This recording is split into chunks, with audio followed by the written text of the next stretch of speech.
তাই কবি বলছেন, বড়ে মা শোনো বুড়ি মা। জোরে হবে না, আর একটু চিল্লে হবে না? এ বড়ে মা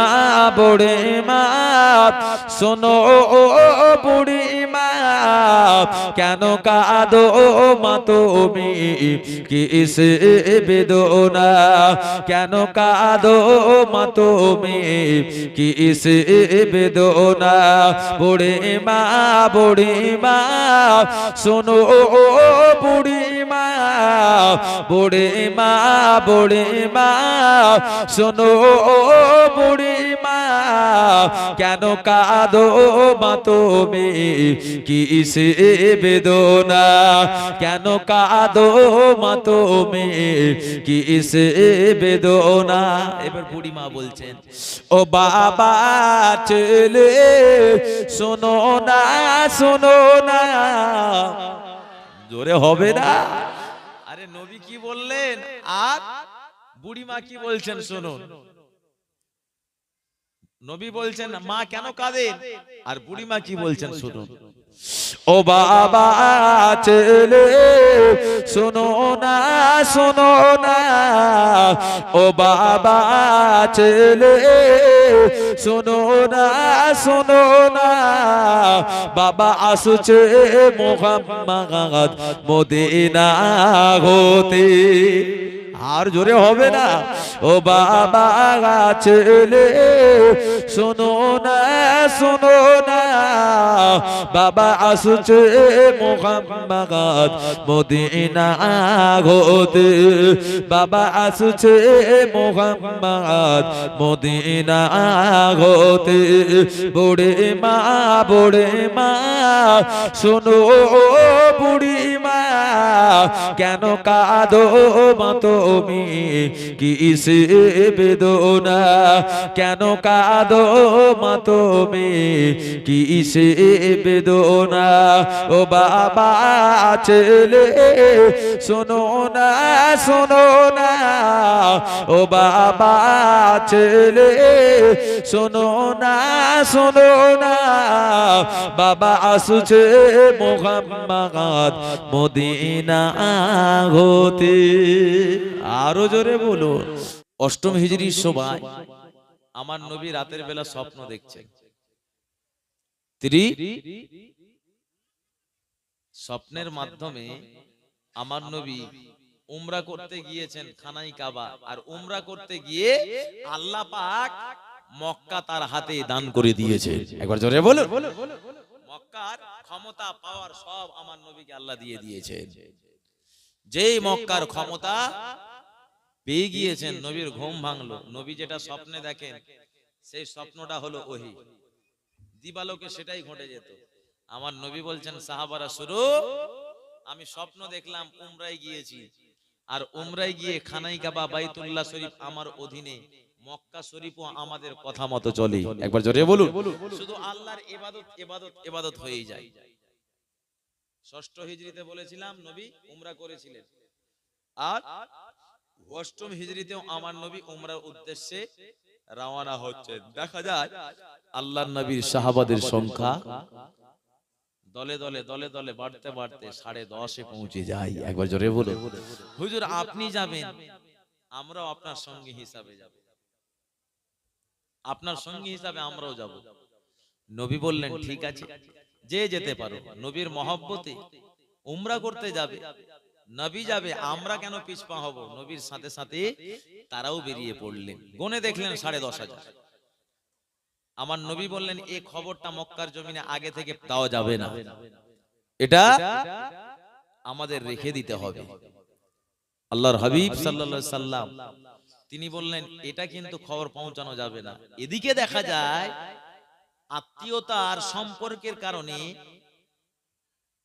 একজন সাহাবী তিনি কিন্তু একজন মহিলার মাধ্যমে একটা চিঠি লিখে দিয়ে দেন যে তুমি তাদেরকে খবর দেবে যে নবী আসছে, তোমরা সাবধান হও, আর না হলে সেখান থেকে পালিয়ে যাও, মক্কাতে থেকো না। ওই মহিলাটা যখন যাচ্ছে, বেরিয়ে অনেকটা রাস্তা চলে গেছে, আমার নবীকে জিব্রাইল জানিয়ে দিলেন, হুজুর এরকম একটা মেয়ে যাচ্ছে চিঠি নিয়ে। ওই সময় আমার নবী আলীকে বললেন, আলী যাও, একজনা মহিলার সঙ্গে অমুক জায়গা দেখা হয়ে যাবে, ওই মহিলাটার কাছে চিঠি রয়েছে, ওই চিঠিটা নিয়ে আসবে। আলী গেলেন, আর একজন সাহাবী আর সঙ্গে গেলেন। যে জায়গা নবী বলেছেন ওই জায়গা দেখছেন, ওই মহিলাটা হাঁটতে হাঁটতে হাঁটতে হাঁটতে মক্কার অভিমুখে যাচ্ছে। আলী গিয়ে বলছে, ওই মহিলা দাঁড়াও, তোমার কাছে যে চিঠিটা রয়েছে ওই চিঠিটা দাও। মহিলাটা বলছে, আমার কাছে কোনো চিঠি নাই। বলে, দেবে না তোমাকে উলঙ্গ করে চেক করব, কারণ আলী সত্য কথা বলছেন ও মিথ্যে কথা বলছে। যখন দেবে না ওই সময় তো এই কথাটা বেরোবে, দেবে না তোমাকে উলঙ্গ করে সার্চ করব। তো বলছে, আমার কাছে তো নেই। আরে চুলের খোপার ভিতরে তোমার রয়েছে। বলে, আপনারা মুখ ফিরান। মুখ ঘুরালেন, চুলের খোপা থেকে বার করে দিয়ে চিঠিটা দিলেন। হযরত আলী নিয়ে আসলেন নবীর কাছে, বলছে হাতের লেখা মিলাও। হাতের লেখা মিলালেন, দেখা গেল আল্লাহর নবীর প্রাণপ্রিয় সাহাবী আবু পালতা রাদিয়াল্লাহু তাআলা আনহু, তিনি এই চিঠিটা লিখেছিলেন। হযরত উমর খেপে গেলেন, রাগারাগি করতে লাগলেন। আমার নবী বলছেন, এই আমার সাহাবারা, রাগ করা যাবে না, রাগ করলে হবে না, কারণ রাগ করার একটা সিস্টেম রয়েছে। রাগারাগি করছে, উল্টো পাল্টা কথা বলছে। আমার নবী বলছেন, ও আমার সাহাবারা শুনো, এই সাফওয়ান বিন আবু পালতা এই আত্মীয়তার বন্ধনের জন্য তিনি এই চিঠিটা লিখেছেন। তিনি ভুল করেছেন, কিন্তু আত্মীয়তা সম্পর্কের জন্য মায়া মহব্বত ওটা দিয়েছে, ওটা নেই। কিন্তু তোমরা জানো না, আমার সাহাবীকে তোমরা গালমন্দ করো না, বেয়াদবি বলো না, কারণ আমার আল্লাহ বদর প্রান্তরে যে সমস্ত আমার সাহাবায়ে কেরামগণেরা অংশগ্রহণ করেছিলেন, আমার আল্লাহ ওই বদরি সাহাবীদেরকে আল্লাহ ক্ষমা করে দিয়ে জান্নাতি ঘোষণা করেছে। আর জোরে হবে না? তাহলে সাফওয়ান বিন আবু পালতাকে তোমরা গালমন্দ করতে পারো না, ভুল হতে পারে। আর কোনো কথা বললেন না। আল্লাহর নবী 10,500 সাহাবায়ে কেরামদেরকে নিয়ে বেরিয়ে গেলেন। যেতে যেতে যেতে যেতে মক্কা এবং মদিনার মিডল পজিশনে গভীর রাত হয়েছে। নবী বলছেন, এই জায়গা থাকতে হবে। তো থাকতে হবে, তো কেউ একটা তাঁবুতে দুজন থাকবে না, আলাদা আলাদা তাঁবু গাড়ো। কালকে যেমন ছিল ওই রকম করো। হ্যাঁ, কালকে যেমন ছিল সেম। এদিকে দেখা যায় সাফওয়ান বিন, এদিকে দেখা যায় আল্লাহর নবীর সাহাবারা নিজ নিজ নিজ নিজ এক একটা তাঁবু গাড়লেন। 10,500 মানুষ, এই 10,500 মানুষ যখন নিজ নিজ তাঁবু গেড়েছে আর এক একটা আলো জ্বালাতে বলেছে, তাহলে অনেকটা জায়গা নেবে। এ আলো জ্বালিয়েছে, এদিকে রাতের বেলা ইনারা ঘুমিয়েছেন। আবু সুফিয়ানের কানে খবর চলে যায়। এ আবু সুফিয়ান হচ্ছে কুফফার কুরাইশদের লিডার। ও বলছে, এদের সঙ্গে তো পারা গেল না, আর পারাও যাবে না। ও বলছে, এই আবু সুফিয়ান, এত মানুষের সমাগম, গিয়ে তুমি দেখো। ও এসে দেখছে, বাপরে কতই না মানুষ, এত আলো জ্বলছে, কতই না মানুষ। ও এসে আস্তে আস্তে আল্লাহর নবীর আপন চাচা, যার নাম হলো হযরত আব্বাস রাদিয়াল্লাহু তাআলা আনহু, তার সঙ্গে কিন্তু সম্পর্ক ছিল, বন্ধুত্ব ছিল। বলছে, এই আমার বন্ধু আব্বাস, আমি বাঁচার রাস্তা চাই, কি করা যায়? তোমাদের নবীর কাছে আমাকে নিয়ে চলো। একবার জোরে বলো, তোমাদের নবীর কাছে নিয়ে চলো, কারণ আমাকে বাঁচতে হবে। উনি নিয়ে যাচ্ছেন, বলছে সিদ্ধান্ত তোমাদের নবীর কাছে আমি নেব। যেই নিয়ে যাচ্ছে, ওমর ফারুক দেখছেন কে গেল, দেখছেন একটা খচ্চরে চেপে আব্বাস নিয়ে যাচ্ছে সুফিয়ানকে, ছোট্ট খচ্চর, ছাগলের মতো। আর আপনার ও যে দেখেছে এই নবীর দুর্ধর্ষ ঈমান আবু সুফিয়ান এসেছে, একে ছাড়া যাবে না। ও তরবারি বার করে দিয়ে পিছনে ছুটেছে, ওকে শেষ করে দেব মেরে। হযরত আব্বাস জানে যে ওমর মেরে ফেলবে, ও দ্রুত গতিতে নবীর কাছে নিয়ে গিয়ে আবু সুফিয়ানকে পৌঁছে গেলেন। যে পৌঁছেছে, উমরও পৌঁছে গেছেন, তরবারি নিয়ে একবারে উঁচু। আমার নবী বলছেন, উমর দাঁড়াও। এই সুফিয়ান, তুমি এখনো পরিবর্তন হওনি, এখনো তোমার খেয়াল হয় না? তুমি এখনো ভুল ভ্রান্তি পথে রয়েছো। বলছে হুজুর কি করব? বলছে তুমি এখনো সিদ্ধান্ত না। উমার বলছেন এখন যদি ও অস্বীকার করে ওকে তরবারি দিয়ে দ্বিখণ্ডিত করে দেবো। ওমর ফারুক তরবারি না চাচ্ছে। এদিকে সুফিয়ান বলে আছি নেই কি হবে? আমার নবী বলছেন আরে এই ধর্মটা ভালোভাবে বুঝ, এটা হচ্ছে শান্তির ধর্ম। এই ধর্মটা যদি মেনে নিস আল্লাহও খুশি হবে, আমি নবীও খুশি হব, আর দুনিয়া আখেরাত তোর খুশি হবে। আর এতে তুই যতটা আমল করবি, সৎ পথে চলবি, মানুষ তোকে মর্যাদা দেবে, প্রাধান্য দেবে, তোকে সম্মানও করবে। একবার জোরে বলুন, তুই এটাতেও ফল ভালো পাবি, এটাই সঠিক রাস্তা। আবু সুফিয়ান বললেন ইয়া রাসূলুল্লাহ, হাবিবাল্লাহ, আপনি আমাকে ঈমানের কলেমা পড়িয়ে দিয়ে মুসলমান করে দিন। একবার জোরে বলুন। কিন্তু খবরটা ছড়াবেন না, এটা গুপ্তই থাক। নবী পড়িয়ে দিলেন। এমন সময় আবু সুফিয়ান বলছে যে হুজুর আপনি মক্কায় যাবেন, তো মক্কায় গিয়ে কাউকে মারবেন না তো, কোনো অসুবিধা করবেন না তো? নবী বলছেন যে না, আমি মারবো কেন, তো তোমাদের থাকতে হবে। কিভাবে? ঘরের মধ্যে যে থাকবে তাদের কিছু বলবো না, খানাই কাবা বাইতুল্লাহর ভিতরে যারা থাকবে তাদেরকেও কিছু বলবো না, বাইরে না থাকতে হবে, বাইরে কেউ না থাকে। এদিকে আবু সুফিয়ান গিয়েছে, ওরা খবর পেয়ে গিয়েছে। ও গিয়ে সবাইকে বলছে মোহাম্মদ আসছে, ঘর থেকে কেউ বেরোবি না, কারণ ঘর থেকে বেরোলেই খবর রয়েছে। এমন সময় আবু সুফিয়ানের স্ত্রী, যার নাম ছিল হিন্দা, হিন্দিয়া আবু সুফিয়ানের মোচকে ধরে পাক মারছে আর বলছে এই ভীরু কা পুরুষ কোথাকার, তোমার এই সাহস, এই ক্ষমতা, তুমি বীর পালোয়ান, তুমি মোহাম্মদ আসছে আর তুমি ঘাবড়ে গেছো। বলছে আর বলিস না রে, ওরা এত দল বল নিয়ে আসছে, মক্কার জমিন আর কেউ পারবে না লড়াই করতে। জোরে বলুন। এই ভয় পেয়েছে, মক্কার জমিন থেকে লোক কিন্তু পালানো শুরু করেছে, যদি আমাদের উপর হামলা করে। যেই পালাতে লেগেছে, আমার নবী মক্কায় প্রবেশ করছে। প্রবেশ করতে করতে গিয়ে দেখেন একজন বুড়িমা পুটলা নিয়ে বসে, তিনি কিন্তু কাঁদছেন, অঝর নয়নে কাঁদছেন। আমার নবী গেলেন, মা আপনি কাঁদেন কেন, কি হয়েছে?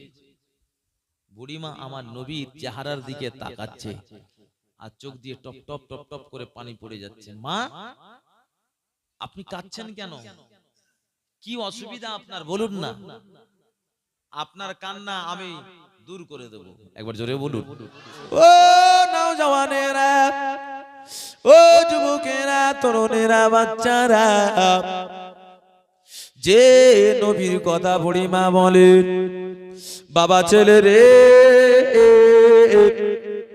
মদিনার জমিন থেকে সেই মুহাম্মদ ফিরে আসছে, যে মুহাম্মদকে মক্কা জমিন থেকে আমরা 8 বছর পূর্বে তাড়িয়ে দিয়েছিলাম। সেই মুহাম্মদ মদিনা থেকে মক্কায় বিশাল কাফেলা নিয়ে আসে। জোরে বলে, মক্কার জমিন থেকে সবাই তার ভয়ে পালিয়ে যাচ্ছে। আমিও মনে করলাম সে মুহাম্মাদের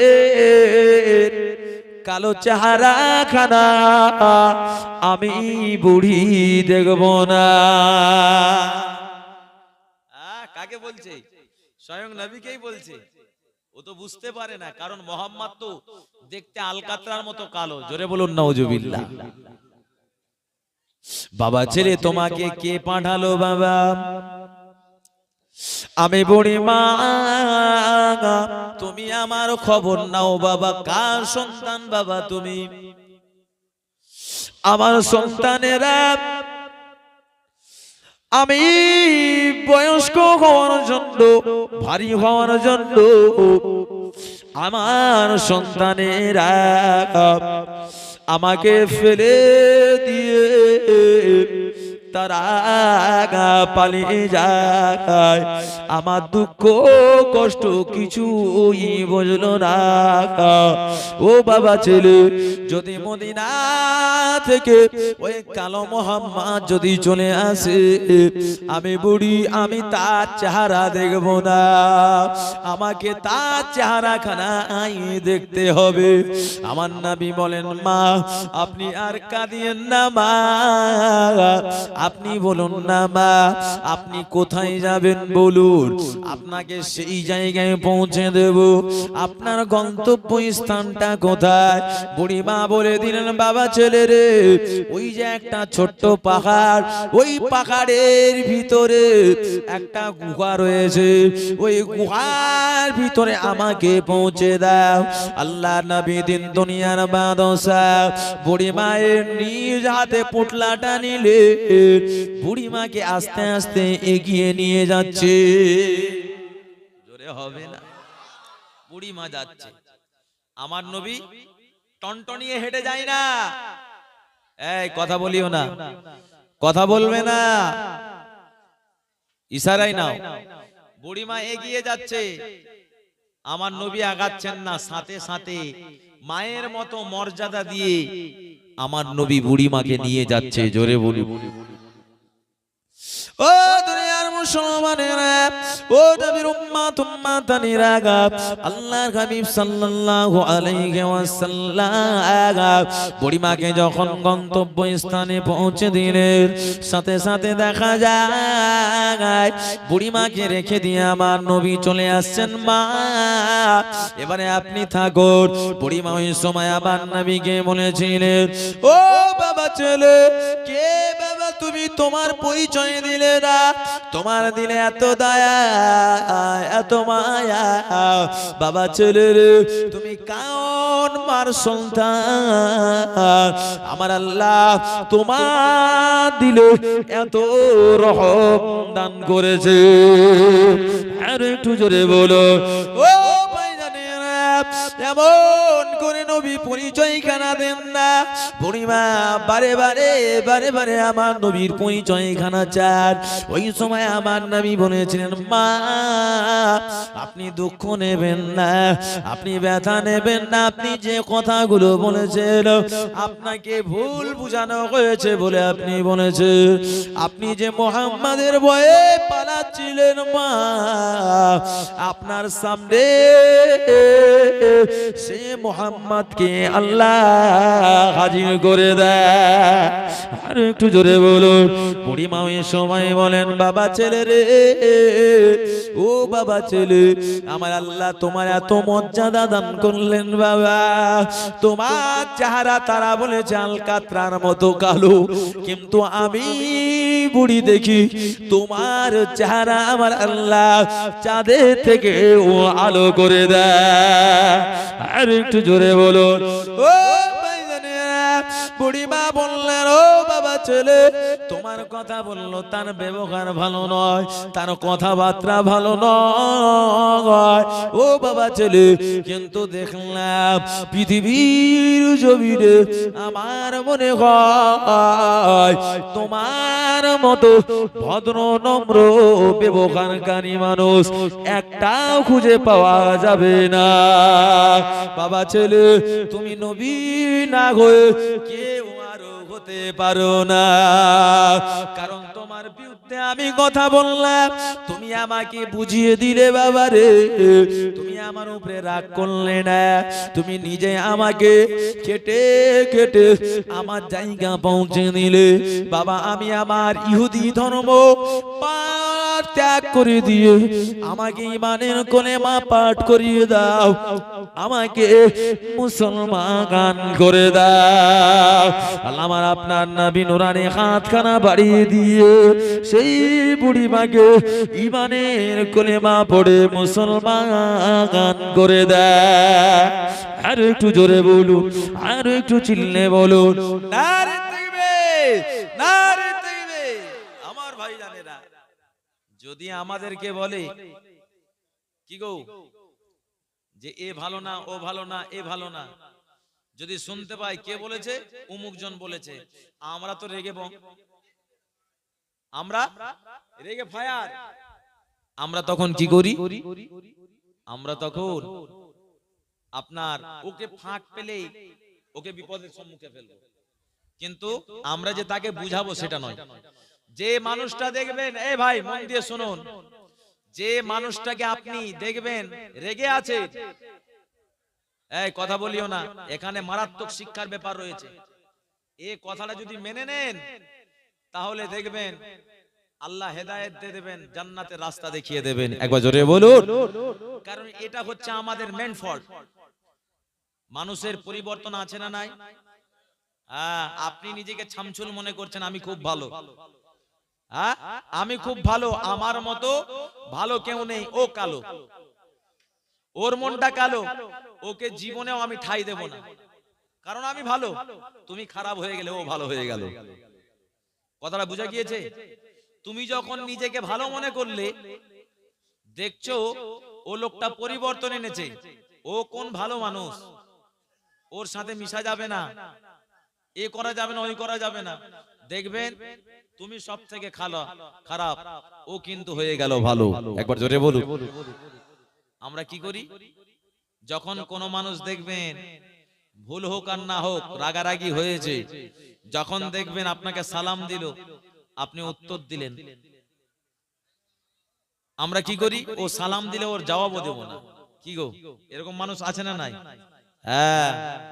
2 নম্বর হলো, যদি কোনো ভুল বুঝি হয়, যদি বলে ওই লোকটা আমার কাছে কথা বলতে আসলো, আমি কথা বলবো না, আমি কথা বলবো না, এটা নবীর সুন্নাত। নবী বলেছেন যে, এই মন দিয়ে শুনবে, একবারে খুব সুন্দর হাদিস। নবী বলেছেন তোমাদের মধ্যে মন মালিন্য হতে পারে, ঝামেলা হতে পারে, তোমাদের ভিতরে যে ব্যক্তিটা আগে সালাম দেবে, আগে কথা বলবে, ওই ব্যক্তিটা আল্লাহর জান্নাতে আগে যাবে। ধরে হবে না? কে আগে জান্নাতে যাবে গো? যে আগে কথা শুরু করবে, সালাম দেবে, সে জান্নাতে যেতে পারবে। আমরা কি করি? আমরা কথা বলি না, আমি বড়, আমি বড়। এ আমি বড় তো আমি ছোটকে কি করে, ও আমার থেকে ছোট, ওর সঙ্গে আমি কথা বলতে যাব না, এটা কখনো হতে পারে না। মনে রাখবে যে আল্লাহর জান্নাতের কথা বলা হয়েছে, আমি বড়, ছোটকে বুঝাতে হবে। কথা ঠিক না বেটি? ছোটকে বুঝাতে হবে, সালাম দিতে হবে, কথা বলতে হবে, ভাই যা হয়েছে হয়েছে, মিলে থাকো, মিশে থাকবো। আল্লাহ বড়কেও জান্নাতে দেবে, ছোটকেও জান্নাতি করে দেবে। জোরে বলো। আর জোরে হবে না। আর রাগকে যদি মনের মধ্যে রাখেন, তাহলে দেখবেন জাহান্নামের রাস্তা আপনি রেখে দিয়েছেন, জাহান্নামের রাস্তা। ও দুনিয়ার মুসলমানেরা, ও নবীর উম্মত উম্মাতানিরা, আল্লাহ নবী সাহাবায়ে কিরামদেরকে নিয়ে খানায়ে কাবা বাইতুল্লাহ শরীফের দিকে এগিয়ে যায়। আল্লাহ নবী খানায়ে কাবা বাইতুল্লাহ শরীফে যে হাজির হয়েছে, আমার নবী বলেন, ও আমার সাহাবী আবু তালহা, তুমি খানায়ে কাবা বাইতুল্লাহ শরীফের চাবিটা দাও।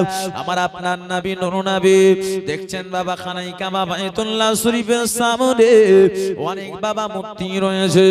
আল্লাহ নবীর হাতে একটা তীর ছিল বাবা, ওই তীরটা এমনি করে বাবা ওই প্রতিমাদেরকে ঠেকায়, আর সাথে সাথে ওই প্রতিমাগুলো অটোমেটিক পড়ে যায়। আমার নবী ওই সময় পড়েন, জাআল হাক্কু ওয়া জাগাকাল বাতিলু ইন্নাল বাতিলা কানা জাহুকা। আর একটু জোরে বলুন। আল্লাহ নবী বলেন, ও আমার সাহাবারা, ও আমার সাহাবীরা, বাতিল বলে কিছু থাকবে না। আমার আল্লাহ এ মক্কার জমিনে হককে জারি করে দেয়। আরো একটু জোরে বলুন। বাতিল সব মিটিয়ে যাচ্ছে, মাটির সঙ্গে মিশে যাচ্ছে। আমার নবী এরকম করে বাবা খানায় কাবার দরজাটা খুললেন। ওই দরজা খানা খোলার সাথে সাথে দেখা যায় আসরের সময় হয়ে গিয়েছে। ও ভাইজানেরা, আল্লাহ নবী দিন দুনিয়ার বাদশা বলে, ও বাবা ওমর কোথায় রয়েছো বাবা, আসরের আজান খানা দিয়ে দাও। হবে না, আজকে মক্কা পেয়েছি, যেটা আমাদের কেবলা পেয়েছি, সামনা সামনে কেবলাকে রেখে আমরা আল্লাহকে সিজদা করব। উমর কোথায়? উমর বলছে লাব্বাইক ইয়া রাসূলুল্লাহ, আমি ছাদের উপরে। একবার জোরে বলুন। উমর লাফ মেরে খানাই খাবার ছাদের উপরে উঠে পড়েছে। যেই ছাদের উপরে উঠে পড়েছে, আমার নবী বলছেন আজান দাও। উমর আজান দেবেন, তিনি খানাই কাবার ছাদের উপরে দৌড়াদৌড়ি করছে। এই কথা বললে কিন্তু ওয়াজ বুঝতে পারবেন না, আওয়াজ করিয়েন না মায়েরা, কথা বলিয়েন না। এদিকে দেখা যায় হযরত উমর ফারুক রাদিয়াল্লাহু তাআলা আনহু, হযরত বেলাল রাদিয়াল্লাহু তাআলা আনহু খানাই কাবার ছাদে দৌড়াদৌড়ি করছে, চোখ দিয়ে পানি টস টস টস টস করে। নবী আজান দিতে বলেছেন, আমাকে আজান দিতে হবে। আমার নবী বলছেন বেলাল কোথায়, আজান দাও। হযরত বেলাল চোখে পানি। বাবা বেলাল চোখে পানি কেন? ইয়া রাসূলুল্লাহ, হাবিবাল্লাহ, আমি বেলাল, আমি মদিনায় যখন আজান দিতাম কেবলার দিকে মুখ করে দিতাম। আজকে আমি সেই খানাই কাবার উপরে, আমি কোন দিকে মুখ করে আজান দেব? আমার নবী বলছেন বাবা বেলাল, তুমি মদিনা থেকে যখন প্রথম দিকে আজান দিতে বাইতুল মুকাদ্দাসের দিক মুখ করে, যখন কেবলা আল্লাহ খানাই কাবাকে করে দিল, তখন তোমরা কেবলার দিকে মুখ করে মদিনা থেকে আজান দিতে। ও বাবা বেলাল, শুনে খেয়ে দাও, জেনে খেয়ে দাও, আমি রাসূলুল্লাহ জানিয়ে দিলাম আমার আল্লাহ পাক আমাকে কাবার কাবা করেছে। তুমি খানাই কাবা চাঁদের উপরে, সেখান থেকে তুমি কি আমি নবী আমার দিকে ফিরে আজান খানা দাও। একটু জোরে বলুন। এমনি করে বেলাল আজান দিলেন, নবীর দিকে মুখ করে। বাবা ও নওজওয়ানেরা, ও যুবকেরা, তরুণেরা, বাচ্চারা, আমার আল্লাহ রাব্বুল আলামিন কাবা থেকে আমার নবীর মর্যাদা অনেক অনেক গুণে বেশি দিয়েছে। কি গো, কাবার মর্যাদা বেশি না নবীর মর্যাদা বেশি? কি জায়গা ফুল হয়ে গেছে নাকি? আগে আসতে বলবো? একটু সামনের দিকে আসেন তো, সামনের দিকে গিয়ে আসেন। একটু কালমা জেগে লা ইলাহা, কলমা পড়তে পড়তে গিয়ে আসেন। লা ইলাহা ইল্লাল্লাহ, লা ইলাহা ইল্লাল্লাহ, মুহাম্মাদুর রাসূলুল্লাহ। আল্লাহুম্মা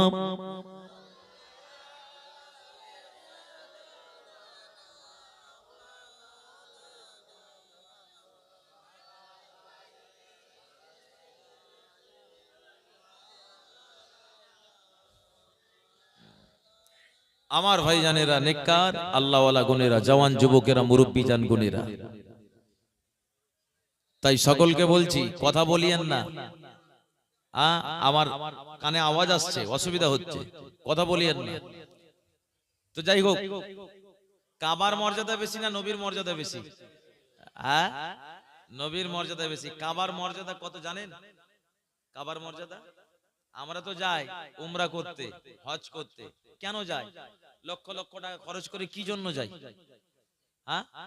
এর সওয়াব আছে না নেই? কারণ বলি ওখানে গিয়েও নামাজ পড়ি, এখানেও নামাজ পড়বো, ওখানেও আল্লাহ জিকির করি, এখানেও আল্লাহ জিকির করব। কি দরকার টাকা খরচ করার? কি দরকার?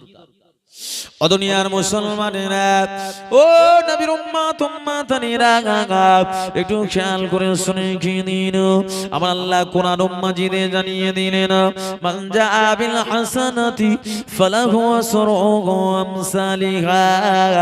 ও দুনিয়ার মুসলমানেরা, আমি আল্লাহ জানিয়ে দিলাম, তোমরা পৃথিবীর জমিনে এক একটা সৎ কাজ করবে, আমি আল্লাহ এক একটা সৎ কাজের বিনিময়ে আমি তোমাদের নামাই আমালে 10-10টা সওয়াব দান করে থাকি। কোন বান্দা যদি এক রাকাত নামাজ আদায় করে, আমার আল্লাহ দয়াময় কত রাকাতের সওয়াব দেবেন? কি গো, কত রাকাতের? 10 রাকাতের। জোরে বলুন। এক রাকাত নামাজ আদায় করলে 10 রাকাতের সওয়াব দেবেন। ও দুনিয়ার মুসলমানেরা, ও নবীর উম্মত উম্মতানিরা, ও আমার মায়েরা, বোনেরা, বেটিরা, খালারা, আমার আল্লাহ জানিয়ে দিলে কোন আমার বান্দা বান্দে আমার খানায় কাবা বাইতুল্লাহ শরীফে এসে এক রাকাত নামাজ আদায় করবে, তার এক রাকাত নামাজের বিনিময়ে আমি আল্লাহ 10 দেব না। এক রাকাত নামাজ আদায় করার বিনিময়ে খানায় কাবা মর্যাদার জন্য আমি আল্লাহ এক রাকাতের মর্যাদাটাকে বাড়িয়ে 1 লক্ষ রাকাতের সওয়াব করে দিলাম। আর একটু জোরে বলুন। ও ভাইয়ারা, ও নবীর উম্মত উম্মতানিরা, আল্লাহ যে হাজী বান্দা বান্দীগণেরা হজ করতে যায়, উমরা করতে যায়, মসজিদুল হারাম খানায় কাবা বাইতুল্লাহ শরীফে তারা যখন আল্লাহর কাবাকে সামনে রেখে এক রাকাত নামাজ আদায় করবে, আমার আল্লাহ দয়াময় ওই বান্দা বান্দীদের নামায় আমালে 1 লক্ষ রাকাতের সওয়াব দান করে থাকে। জোরে হবে না? আমরা যদি বাড়িতে বা মসজিদে নামাজ আদায় করি, তাহলে 1 রাকাতের পরিবর্তে 10-এর সওয়াব পাবো। আর আল্লাহ বলছেন খানায় কাবা বাইতুল্লাহ শরীফে 1 রাকাত নামাজ আদায় করলে 1 লক্ষ রাকাতের সওয়াব পাবে। জোরে হবে না? 1 লক্ষ কোথায় আর 10 কোথায়? দুটো সমান হবে? হ্যাঁ, তাই তাকবীরে উলার সঙ্গে হজ উমরা করতে গেলে 40 ওয়াক্তের নামাজ পড়তে হবে একবার জামাতের সঙ্গে। তাহলে সওয়াব কত হিসাব করেন?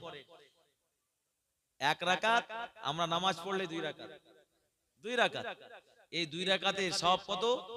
2 লক্ষ। 2 লক্ষ এখানে 2 রাকাত পড়লে 20 রাকাতে 20 পাওয়া যাবে, আর ওখানে 2 লক্ষ। কি গো, মর্যাদা আছেন না? বলছে টাকা খরচ করে ওখানে যাওয়া, হ্যাঁ, মক্কা শরীফ। এবার মদিনা শরীফ নিয়ে একটু বলি। কি গো, শুনবেন তো নাকি? হ্যাঁ, একটু মদিনা নিয়ে বলি, কারণ শোনার দরকার আছে। আল্লাহ অর্থ দিয়েছে, আমরা খরচ করে যাব না, কি হবে ওখানে গেলে? ও ভাইজানেরা, ও নবীর উম্মত উম্মতানিরা, আল্লাহ নবী সোনা জবানে বলেছেন, এই মসজিদ আমি নিজের হাতে তৈরি করেছি। কি মদিনা শরীফের মসজিদে নববী শরীফ, এই মসজিদের আল্লাহ এত মর্যাদা দিয়েছে। আমার নবী মদিনার মসজিদ নির্মাণ করার জন্য সাহাবায়ে কেরামদের কাছে টাকা চেয়েছেন, পয়সা চেয়েছেন। ও ভাইজানেরা, ও নবীর উম্মত উম্মতানিরা, আমার আপনার নবী জানিয়ে দিলেন, ও আমার সাহাবারা, ও আমার সাহাবীরা, পৃথিবীর যে কোনো মসজিদে তোমরা নামাজ আদায় করবে, আমার আল্লাহ 1 রাকাতের বিনিময়ে 10 দিয়ে থাকে। কিন্তু মদিনার মসজিদে নববী শরীফে তোমরা 1 রাকাত নামাজ আদায় করবে, আমার আল্লাহ দয়াময় দয়া করে ওই বান্দা বান্দীদের নামায় আমালে 1 রাকাতের বিনিময়ে 50,000 রাকাতের সওয়াব দিয়ে থাকে। আরো একটু জোরে বলুন, আরো একটু চিল্লে বলুন। ও ভাইজানেরা, ও নবীর উম্মত মদিনার মসজিদে যখন আমরা নামাজ আদায় করব এক রাকাত, আল্লাহর কাজী বান্দা বান্দিগণেরা, আল্লাহ যাদের নসিবে রেখেছে আল্লাহ তাদের নসিবটা ধন্য করে দিয়েছেন। কারণ বাবা তাকবীরে উলার সঙ্গে 40 ওয়াক্তের নামাজ জামাতের সঙ্গে পড়া হয়। একবার জোরে জোরে বলুন সুবহান, আরো জোরে বলুন সুবহান। 50,000 রাকাতের সওয়াব। তাহলে একটা 2 রাকাতের সওয়াব, 1 রাকাত 2 রাকাতের সওয়াব কি গো লক্ষ লক্ষ টাকা দিয়ে কিনা যাবে? যাবে? কেউ কিনতে পারবে? এত সহজ নয়। হ্যাঁ, আমরা বলি কি হবে, লোক দেখানো কাজ। লোক দেখানো কাজ কোথায় মুসলমান?